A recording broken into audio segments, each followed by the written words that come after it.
Bayangin ya, kamu berada di sebuah wabah, bukan COVID, bukan rabies, bukan zombie juga ya. Meskipun di video awal itu ada video zombinya. Tapi ini wabah yang penyebarannya termasuk sangat cepat. Dari grup WA bocil, lingkungan main anak, wabah yang bikin fisik kamu rusak, kurus kering kalau udah kena penyakitnya ya. Dan tinggal tunggu kematian aja. Selain itu tidak cuma nyerang fisik, tapi nyerang ke mental dan akal. Karena kalau udah kena penyakit ini, yang ada IQ kamu minus 50%. Ya ini ya, kita lagi bahas fenomena Botita. Pada dasarnya, manusia itu kan diciptakan dengan dua jenis kelamin ya, perempuan dan laki-laki. Ketika mereka jatuh cinta, ya itu biasa aja. Tapi gimana kalau pisang versus pisang? Apakah mereka pedang-pedangan? Ya ternyata enggak juga. Tetap tusuk-tusukan, Pak. Dan ini bukan soal hak asasi manusia ya, anjir. Hak asasi manusia apaan ya? Karena faktanya saat ini namanya Botita udah menjelma jadi virus zombie. Dimana kalau kamu kena, kamu akan ikut jadi zombie juga dan akan nularin ke orang lain. Dan yang paling gila itu apa? Masyarakat kita pada santai-santai aja. Padahal pernah ada kasus kan, petinggi pondok pesantren yang gituin santrinya yang masih anak kecil juga. Dan anak ini setelah dewasa menjadi predator berikutnya. Dan fenomena ini jauh lebih mengerikan Pak daripada koruptor yang nyimpen duit dan emas korupnya di sebuah restoran. Sebelum lanjut nontonnya, bantu subscribe dan share juga ya video ini biar bisa jadi pelajaran buat kita semua. Oke, pertama kita harus sepakat dulu ya soal zombie yang kita bahas di video ini. Di film zombie ya, itu kan nularnya lewat gigitan. Keep moving, don't look back.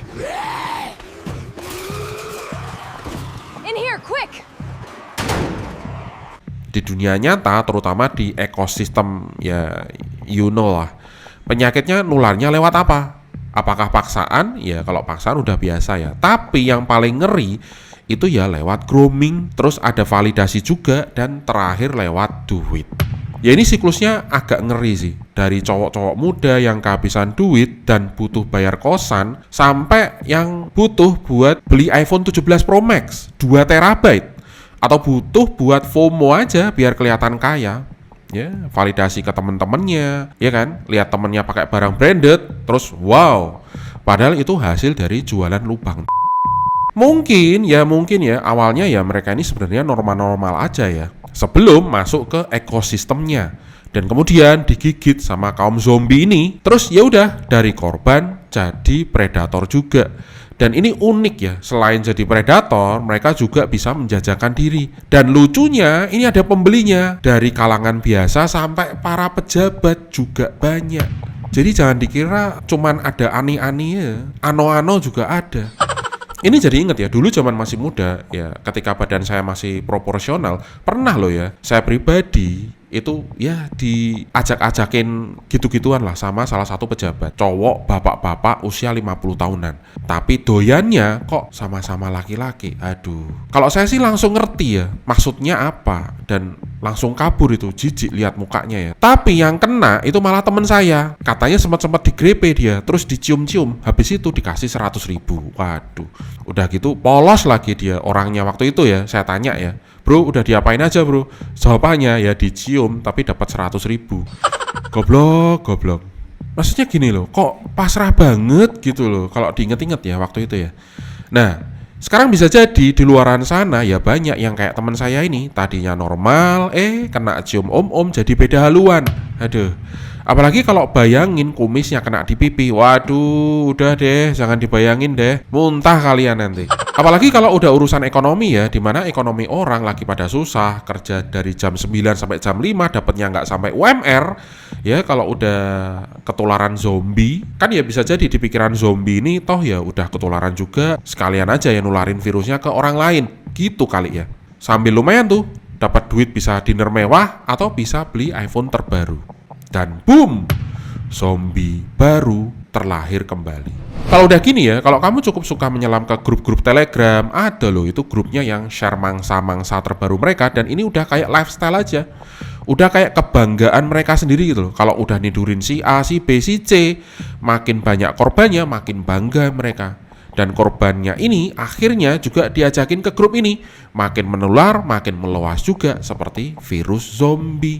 Nah ini lucunya ya, dan plot twistnya ya. Kalau kamu berani kritik mereka atau nyinggung mereka, ya kamu akan diserang segerombolan zombie. Nama nggak ada, foto nggak ada, kadang juga pakai foto anime. Tapi mulutnya udah nggak bisa dijaga. Bahasa binatang keluar semua, bahasa kotoran keluar semua. Ya maklum lah, mereka kan juga biasa ya berkubang di kotoran kan.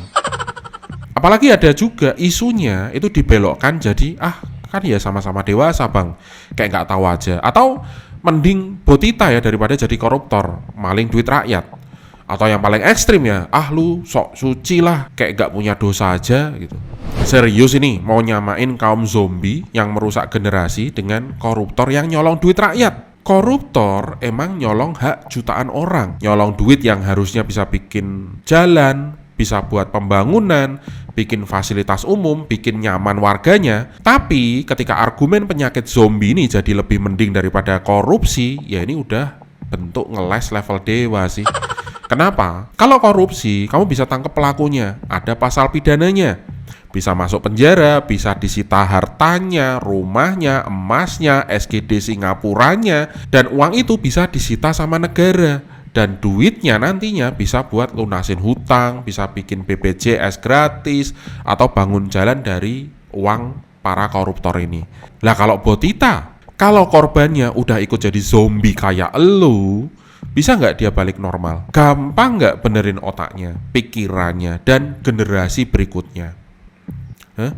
Bahkan mungkin nggak bakal ada generasi berikutnya, karena nggak akan bisa anak lahir dari lubang Jadi korupsi itu merusak ekonomi sebuah negara, itu betul.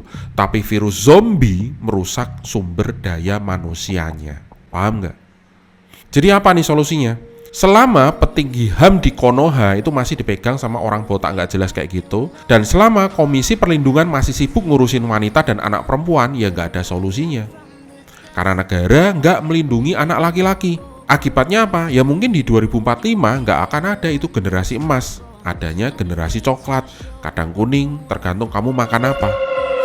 Jadi kalau punya adik, ponakan, atau teman laki-laki yang masih muda, masih anak-anak, tolong jagain mereka. Kita dulu tuh worry sama anak perempuan ya. Zaman sekarang anak laki-laki itu lebih horor pak, gara-gara adanya wabah virus zombie. Karena di film, zombie itu bisa kamu hentikan kalau kamu tembak kepalanya.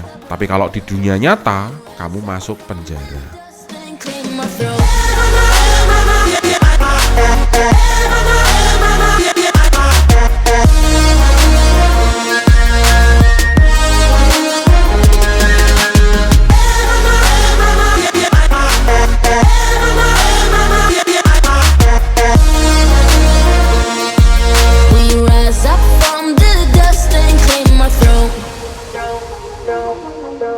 We all have our reasons why we are on this track.